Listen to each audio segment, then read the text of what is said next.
was kind of insane because I didn't expect it to go that way, to be honest.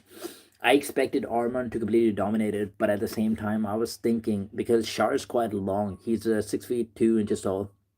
He's a pretty lanky boy, so I was expecting him to shoot some more submissions, maybe have like a bit of a leg lock game because sometimes people with the big limbs they can cause problems in some situations, even though they might not be the best grapplers. And I know Shara is very sneaky. He's a sneaky person. He's very sneaky with the striking, so I thought he would be sneaky with the grappling as well. And what we saw, unfortunately, was an event taking place with the bad organization, taking place in a ring, which is, I think, the worst form of an arena for a grappling event. To be honest, you could have a grappling event. Like I would accept it anywhere else. Like a grappling event in a cage would be much better because look what Shara is doing. He's trying to get behind the ropes, right? He's trying to get behind the ropes. Obviously, he's trying to waste time. He's not trying to come into the middle to actually have like a decent battle in the middle. He's not. He's going for the draw. He doesn't want to get submitted. He's wasting time. He's going around the ring. And then the problem with the ring is that, first of all, there's five people standing outside the ring. They're like literally tied, attached to the ring. And then Shara is kind of going behind the ropes, and then Armin's pressing him against the ropes. But the problem is the ropes actually go up and down, so that's a problem. Like they literally get stretched with you, and Armin's going for like a body lock takedowns first. He's trying to get the body lock. Shara is getting his leg. He's got his leg behind Armin's leg, just kind of defending the takedowns. But I think Armin in the first takedown he underestimated the ring. First of all, he wasn't ready for it because Shara wasn't going down. But he was using the ring to his advantage.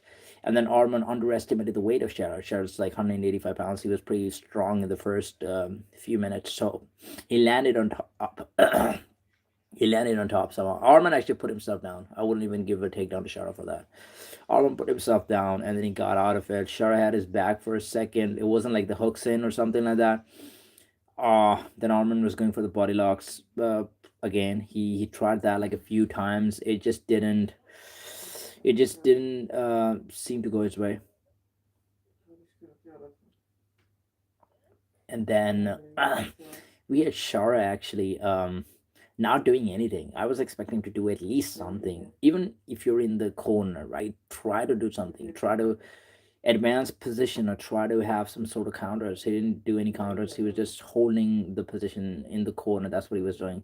And then you have Arman. He realized that the body lock takedowns are not going to work because Shara is going to stay in the corner. And then the ring, Arman's body is like literally half of his body is like outside the ring.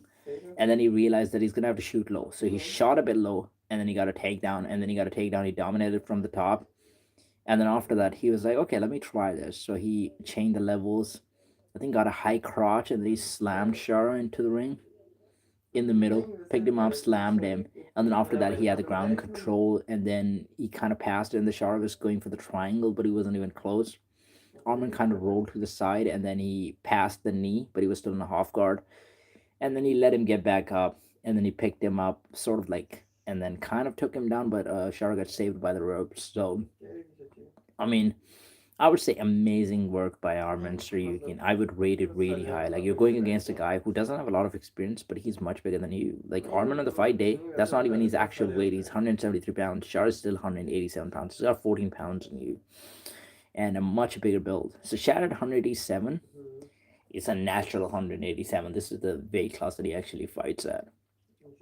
Which also tells you that Shar is not a big guy for a for a middleweight division. He could easily make 170. But yeah, he just got dominated by Arman Sarikian, and because it was a submission only match, it ended up being a draw.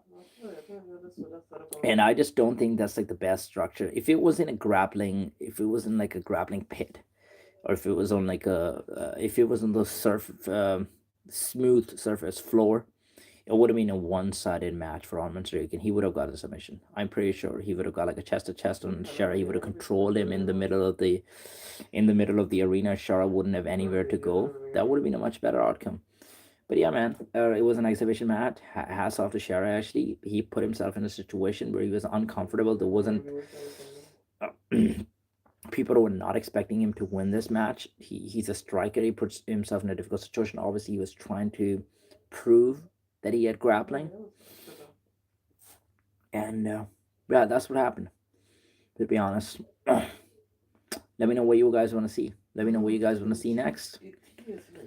And then what do you guys think about like the Battle of the Sexes match? It was Nick Kyrgios. I was actually watching the match. I mean, before the match, I was kind of excited. I knew the outcome. I knew Nick was gonna win, but I wanted to see Sabalenka. I am finding myself becoming a fan of her because the way she actually presents herself in the interview, she's quite sweet. She was trying to sell the match. She was fully confident that she could beat Nick, at least on the TV, on the camera. She was. And then you have the match where she was covering 9% less code, which is, I think, fair because Nick has definitely got the physical advantages. He's bigger, he's stronger, he's faster, he's got better cardio. And yeah, I think Sabalenka did alright, to be honest. But I also think, after watching the match back, I think Nick was pretty bad. He wasn't playing to the best of his level. Obviously, he was having a bit of hard time with the court because he's covering more court, but he's not. He cannot play the shots that he normally plays in the corners. That wasn't working. There's 9% less court, so obviously he's having hard time with this. Also, the first serve is not allowed, which was like a big advantage for Nick because his first serve is actually very strong. But he did all right. I mean, I would say he was making a lot of mistakes. Maybe he's quite rusty as well because he hasn't played like real tennis for like 1.5 years or like 2 years or something like this. That's why he's also quite low in the rankings. The guy is a better player, but his ranking is like 600 something, which does not actually determine how good of a player he is. But yeah, I'm really impressed by Nick's ability to actually be able to sell the match. Before and after the match. Like before the match, when he was in Pierce Morgan, he was really trying to make it look like it was an actual really good competitive match. It was like he couldn't sleep because there's a lot of pressure on him. Also, I can tell there's a lot of, it's the whole manhood is kind of on the table. Like he's getting comments from a lot of people who are actually expecting him to win, completely dethrone Sabalenka. And so if he loses everything. He's like, there's no coming back. Like I would never be able to pick up a racket again if I lose this match. And then even after the match, he was praising Sabalenka a lot. Like he's giving her very high praises. Like I played my best game. I actually tried my best, and Sabalenka was able to score that many points, and actually did very well. It was a competitive match. So I really like that about him. I mean, the guy is pretty talented. He could have done much better in his tennis career if he wasn't playing around that much, to be honest. Like in some regards, he was very talented, but at the same time I would say this guy's actually done a lot for the sport. Like it's not always about winning, it's sometimes it's about like making the sport better, and he did a lot for the sport. If you see, this is a guy who's actually one of the most famous athletes. He's the one attending the shows. He's been on Piers Morgan a couple of times. Piers is his friend. He's been on many other shows. He's inviting many people on his. He does like a show as well. He's inviting many tennis players on the show. Novak Djokovic, Rafael Nadal. He has had Andy Murray a couple of times.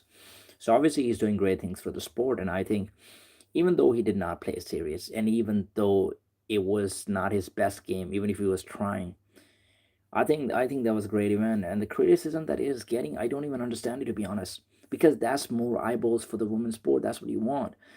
Like I know tennis is one of the games where people actually do tune in to watch women play. Serena Williams was the one who actually made the sport bigger. Than you had Maria Sharapova. She was a big star as well at the same time. But I think what Sabalenka has done now, playing against a guy, that's put more eyeballs on the sport than ever before. More people were tuning in, to be honest.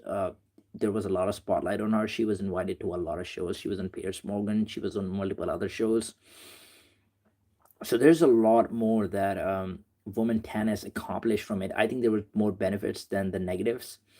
And although I do completely understand the logic that if you want to make it like a competitive sort of match where it's like an actual match, then it would be kind of unfair, and that shouldn't be happening because then you're taking some of the physical advantages from the women, and their men would be favored in most cases to actually win the match. That's not even a debate.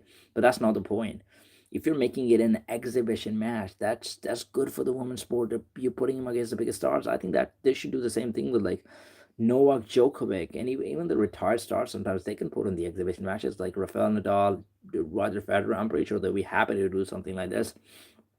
Do it with Carlos Alcaraz and Jannik Sinner. People would love those matches. They would enjoy it. You could make like a You can compensate for the rules. You could let them pick. You could let men only have one service and woman is getting two serves, and at the same time with the courts you can even reduce the percentage even more to just make it more competitive, maybe like 15% or something like this, or even with like a full court. To be honest, men don't have to go hard all the time, and and women train with men all the time, to be honest, even like in other sports like martial arts. I'm not in favor of like having men versus women in martial arts, because that's a dangerous sport, that's a combat sport, that's a contact sport. You're gonna get hurt, like that's not the best idea. But in the training rooms they're training together, obviously. Well, that's how women get better as well, because you train with the guys who are better than you. So I'm sure in tennis they're doing the same. In the training rooms with the coaches, they're training with the men. So why can't they do it as an exhibition on the biggest stage? It's only more eyeballs for them. I think they could do the same thing with many other sports, except the martial arts, except the combat sports. I think with every other sport they could do it as an exhibition. That's only good for the sport. And some of the feminists actually thought that they were trying to undermine women, because they're going to put a man against a woman. And if a man beats a woman, which they knew it would happen, that's like the strategy to tell everybody that women are not equal to men. But that's not true. That's not, nobody does it, right? People, people know what it is, right? Yeah, well, guys have their sisters and mothers, same as girls have their brothers and their fathers and their sons. They know the biological differences. It's not a big debate.